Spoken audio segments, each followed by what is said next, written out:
بسم اللہ الرحمن الرحیم۔ السلام علیکم۔ آج جس مسئلے پر ہم بات کریں گے وہ یہ ہے کہ اگر کوئی شخص فرض نماز کی تیسری یا چوتھی رکعت میں بھول کر سورۃ فاتحہ کے ساتھ کوئی سورت ملا لے تو آیا ایسے شخص پر سجدہ سہو لازم ہوگا یا نہیں، یا اس کی نماز بغیر سجدہ سہو کے بھی جائز ہو جائے گی؟ تو پہلی بات یہ ہے کہ فرض نمازوں کے علاوہ سنت نماز ہو یا نوافل ہو یا وتر ہو، ان کے تمام رکعتوں میں سورۃ فاتحہ کے ساتھ سورت ملانا یہ لازم اور ضروری ہے۔ فرض نماز بھی اگر 2 رکعت والی ہو تو اس میں بھی سورۃ فاتحہ کے ساتھ سورت ملانا یہ واجب ہے۔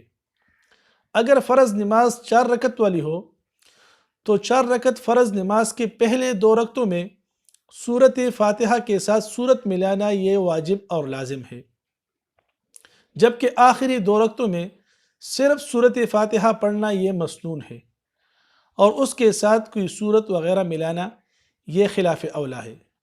مسنون یہ ہے کہ صرف سورۃ فاتحہ پڑھی جائے، لیکن اگر کوئی شخص غلطی سے یا بھول کر فرض نماز کی تیسری یا چوتھی رکعت میں سورۃ فاتحہ کے ساتھ کوئی سورت ملا لے تو اس کی نماز بھی درست ہو جائے گی، اور ایسے شخص پر سجدہ سہو بھی لازم نہیں ہوگا۔